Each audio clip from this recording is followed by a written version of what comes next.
All right. Nice. All right, man. Well, dude, you have a dope album out right now. Thank I you. have it written down like, oh, what my favorite songs are, and there's like Yeah, three of them, so I can't even say like, oh, that's my favorite song. Or and usually that's what I try to do is try to like connect with the artist on one song, and I can't even with you, man. that's a good problem to have. I like that. um, let's start off with who is Denim? Man, that's just me. I'm Denim. You can call me Denny. It's Yeah. easier. Yeah. Uh, Uh, yeah, man. It's me. I'm Denim. What's up, brother? uh, yeah, dude. It's just I'm excited about this record. It feels like a coming of age moment for me. Feels like a lot of hard work. Preparation meets opportunity type stuff. We'll see what happens, but I'm just really happy with how it turned out, and I'm proud of it. well, looking through your social media, through your art of work, everything that you've done, it's like there's no doubt about it. You're a hustler. You know what I Yes, mean? sir. That's 100%. Um, talk me through your hustle.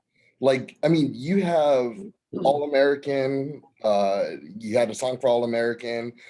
This new album has amazing guest appearances on it. Dude, Uh, yeah. talk to me about your hustle. I mean, man, been doing music for a minute. It'll look overnight, but I've been doing this thing and just trying to get better, and the real like LA grind of like showing up to thousands of writing sessions and what songs have come, like just hustling, grinding, doing it, putting in the work. And that's how you meet these people. That's how you come across just like meeting people that you really enjoy, that inspire you, that have similar stories as you, people that you've come up with. It's just like, it's really cool just seeing how it all comes together when it needs to. It was so the hustle is just, man, I'm just trying to put food on the table for my kids, man. That's it. Everything else is just, I'm just trying to get real good at what I do, and hopefully it pays off. Yeah, for sure. Slum Beach Denny. Yeah. The album came out a couple days ago on the 14th. Uh, what does this album mean to you? I think it just means like being able to get my foot in the door, or like step one into like just, I don't know, being able to play music for the rest of my life, maybe. I don't know. That sounds really fun. Like that sounds like the dream. So I think this record just looks like just a pathway to be able to like make record two. Like that to me seems like the dream. Like, wow, if this really works, like get my whole family out of an apartment and into like a house and stuff. This record just means like, who knows? Why not? It just means opportunity, I think. It means a lot of things to me. Honestly, it's a story. It's like an autobiographical piece of just like a kid growing up in San Diego and dealing with some stuff, getting kicked out at 14, ended up in Santa Barbara, getting kicked out of there too when I was 16, and just trying to figure it all out, bro. Like just been out there, just trying to figure it out. And now it seems like it might work out, and it's crazy. So I'm just thankful. I'm just really like, yeah, I played Red Rocks like 3 nights ago. Like I'm just tripping out, just like, what's life? This is cool, man. Like I'm just having fun, and it's been a lot of hard work and hard times and roller coasters just to get to this point. So like, You had a rough childhood. I did, yeah, a little bit, bounced around, some violence, just addiction, like that type of stuff. Yeah. But yeah, bro, it's like that's just like, I don't know, when people grow up in that, I think it takes you a little longer to like Figure maybe it out. get to like ground level, where a lot of people just get to start walking. So it feels cool. Like it's just been a lot of like even healing and just accepting and forgiving and just being able to like handle success and not like if money comes at me, not just like self-deprecate and die. And you know, like I have family members that have overdosed and died. I have like just drug addiction, alcoholism just runs rampant in my family, and I'm, you know, easily subject to it. Like I'm not, it's just like, it's just all just trying to keep my head above water, stay safe, and like play good music and just have a good time. And like, honestly, stick around for my kids. Cause like that to me is the most important thing. What was the Yeah. pinnacle that turned it around for you? As far as what? As far as, you know, from a guy who's had a fucked up childhood. Yeah, I mean, I would say luckily, like I kind of at the end of high school, I would say I met God and like ended up going to church and stuff and doing some stuff like that. And I think that really like changed a lot, you know, but as I grew up a little bit, just kind of, you got to find your own way. And like, you know, I don't think church is necessarily for me. I would say I know God definitely and talk to God every day, but like, I don't know if it's like, but at that time in my life, you know, like after being kicked out of houses, going to 3 rehabs, like living like as a kid, as a little teenager, you know, I was like 13, 14 going to rehab, like doing grown man things as a kid. Like, so it was like a stuff like that where it's like, yeah, that's where I needed to like figure my stuff out. And it's been great, man. It's just like, just trying to, basically at this point, I'm just trying to like, the people who believe in me, I just want to prove them right instead of like, I want to prove the world wrong. You'll see, you know, like I'm just at the point where I'm like, yo, if there's like 3 people that are like, this guy is going to do it, I'm like, I want to make sure I prove those 3 people right, you know? Yeah. How did you start the music part of you? Like, has it always been there along your childhood, or was it like this So is yeah, like my the dad was an artist and a painter, and like he like would just blast music late, you know, just drinking, painting. And I was just a little kid, like just Tom Petty, the Eagles, Led Zeppelin, just wild, you know. He's a crazy old guy. But as I grew up, music was always like my safe place, you know, like I would just put headphones in and just tap out, you know, like that was my haven. And then when I was 14, I got my first little $100 Alvarez acoustic, and you couldn't take it away from me. I just started playing. Literally, bro, one of the first songs I played was like Canned Heat. I'm going up the country, but don't you want you got to do a cover, so proud, man. just like tripping out, little 14-year-old tripper, just like do, do, do, do, do, do, do.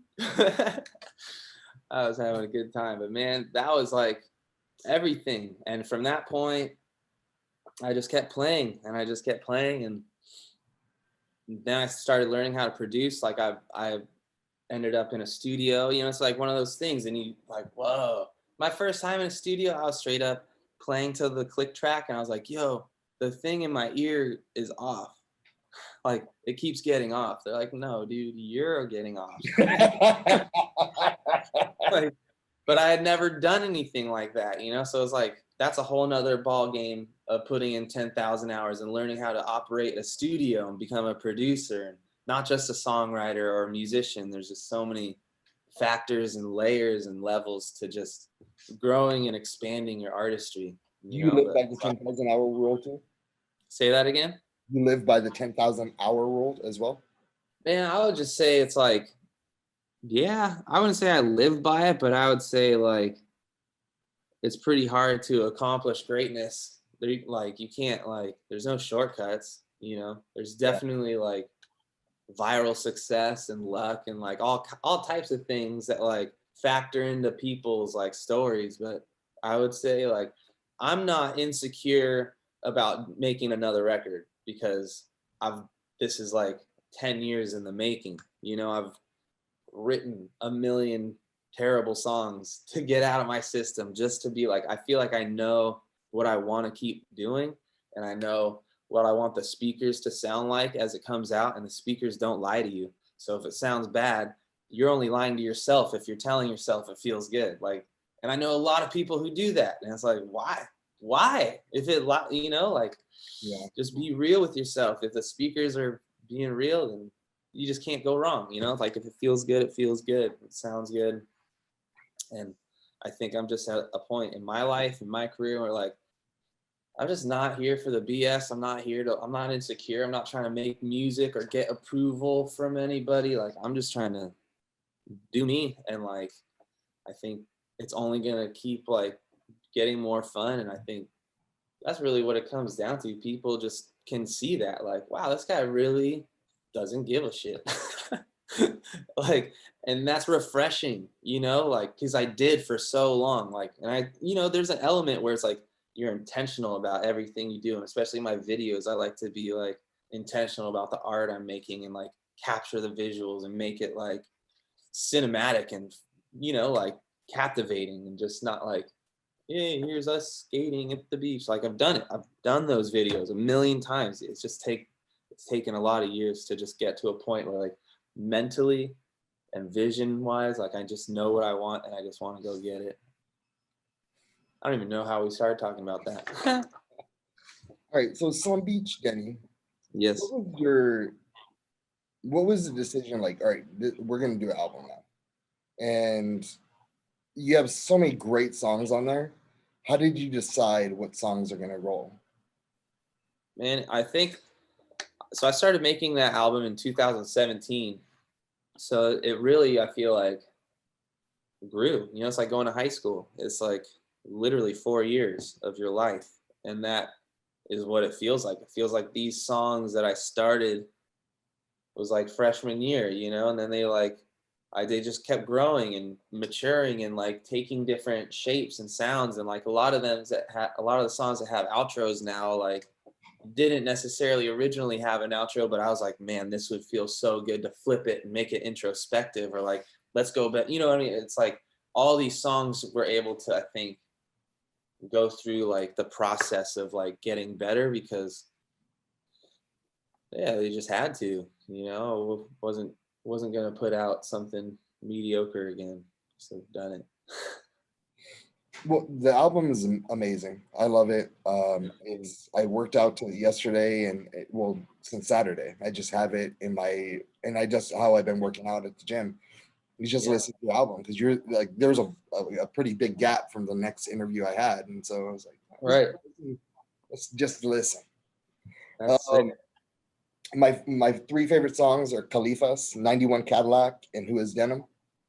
Oh no, is that my question? That's my question. All right, no, it's just those two. And who is them? That's sick. So those two are my favorite songs. Felipe's 91 Cadillac, and which one? No, just those two. Those two are my favorite. Bro, same. For real? Yeah, literally. Well, since we're on the same level, talk to me about each one. What's the meaning? Khalifa's is just like to me, it's just like a one of a kind song that just blends like a lot of my childhood like into a song, you know, like the punk scene, the surf scene, the skate scene, like the full on like thriving Mexican culture in San Diego, and like going to high school with like cholos from like Barrio Logan that like all of a sudden like, oh, we're rolling like this now. Like it's, you know, it's like, that was like just this wild song that was like, how do I blend like all of it? And then like getting kicked out from there and going to San Diego or Santa Barbara, and it's an extremely similar culture up there, you know, and it's like a lot of the agricultural. I'm from Ventura, so yeah, so you get it, the 805, you know. Yes, the yeah, 805. bro. And that's beautiful. why maybe it's sung to me, it spoke to me.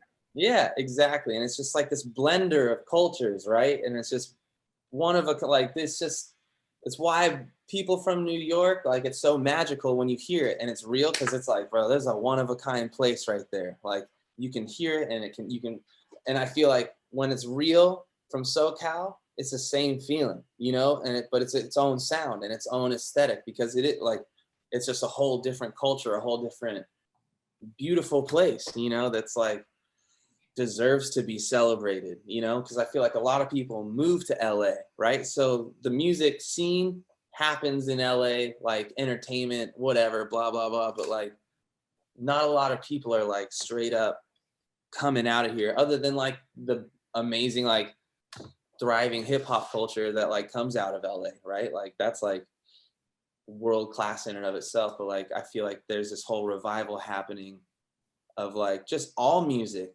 in SoCal. Like that was similar to the 90s when you had bands in San Diego, you had bands in Orange County, you had bands in LA, you had bands up in Santa Barbara. Like it was literally just this like heartbeat of like culture and thriving and people just wanting to, yeah, like music and party and connect and just like, it was this beautiful like thing. And I feel like it just kind of like disappeared and everything got just very like organized and corporate and like bum, bum, bum. And like backyard parties stopped happening and like people started moving, neighborhoods started getting too expensive. Like just everything like just changes, you know? And like, I just feel like this almost just like, not obligation, but like, well, we gotta, I think the next like full on wave of just sound is gonna come out of SoCal. It's gonna be this like, not just me, it's not gonna be just reggae, just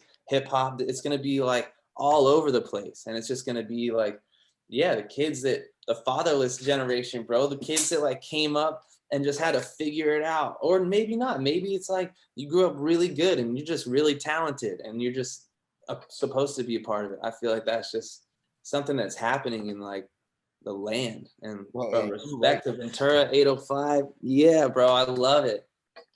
One of my best friends in life is from Ventura. Caleb Mason, shout out. Caleb Mason. Oh, Caleb. Yeah, he grew up riding bikes. He's heavy. He's one of those dudes that like wheelies his Harleys standing up. You know those fools in Ventura. You've seen them around. Yeah. I feel you with that music scene because there's some dope acts right now in SoCal. Like right. You know Jervis Johnson? No. Jervis Johnson? Jervis Johnson? He sings that song Damn. Dope. I'll have to look him up. Sick. Well, yeah, he's or like Peachtree Rascals. I'm pretty sure they're from like SoCal. They're huge. They got some like massive songs. They're dope. Like there's just bands that are like popping up right now. You know, it's like how there was a No Doubt and a Sublime and like a Dr. Dre all existing at the same time and a Snoop and a like it was just this crazy, just like what's happening? There's so much good stuff coming, you know. Another band is Robot Nature. You should check them out. Robot Nature? Oh, yeah, bro. I'll look up all these people. I'm here for it. I love music. That's my deal, man. Keep your ear to the street. I like it. Yeah, you know everybody. I have an underground radio show. That's and sick. So all we do is we have those guys on. You know what I mean? We have people who are underground or who are just on the beginning levels, and we just try to coach them. You know what I mean? I love that. Magazine to put them inside, you know, just to encourage them. Some people, that's yeah. And that's another thing that's on my list is you're a very positive person. Your songs to me are is that intentional or is that something? Yeah, it's all intentional, man. It's like the PMA, you know, the positive mental attitude. Yes. It's like a lot of these songs are mantras for myself even, you know, like I'm not like the most like easy go lucky happy guy, you know, like oftentimes like I'm just trying to like keep my head above the water, you know, not get lost in the sauce. And just like these songs like are like therapeutic to me. Like they can be grounding, you know, like songs like Life's Too Short or Every Day's the Weekend, stuff when it's like, man, I'm not feeling this way, but like you can sing that and it like just shifts, it just can shift your reality, you know, like it's honestly, so like a lot of times I'm just like, I'm writing songs that I'm like, this is how I'm truly wanting to feel. So this is how I'm going to be singing until I feel that way, you know? Like you think about like Sam Cooke, right? Like that dude's life was heavy, like so hard, but like, come on and let the good times roll. We gonna sit here till we soothe our soul. If it takes all night long. Like that type of stuff, you know, like let the good times roll till it soothes our soul. If it takes all night, like we're gonna sit here and sing this if it takes all night until we get that feeling, you know. It's like that's what these songs are, you know. It's like they're positive, but it's not like fake positive. It's like we're gonna sit here and like sing this till like I feel this way, you know. That's dope. Like you're a special dude. I can Thank feel you, it in bro. your soul, man. Just by talking to you, you ooze this sort of it's okay energy. You know what I mean? Yeah, bro. Okay, life's gonna be fine. Yeah. Um, We're trying to figure it out, huh? talk to me about 91 Cadillac. Man, 91 Cadillac is just a really cool story because I love producing hip hop, you know. I myself am not a rapper. I just don't have it. I'm like, if you ever heard like Kevin Hart's bit about like how he wishes he was a rapper, but he just can't do it, like, same. like, like, yeah, like I just can't. Yeah, I can't. I wish. But so that's why I like, you know, just wanted to have amazing lyricists and rappers on this record. And I was like, I made this beat, was able to get in a room with Casey Veggies and was like, my brother, what do you think? And he listened, I had the hook sung and everything, you know, and he was just like, he like closed his eyes and was like, ooh, ooh. I was like, yes. And he's like, all right, bet, I'll get in the booth. And literally, this is how it went down. He goes in and just kind of slowly freestyles it, like just line by line, and then just comes back in.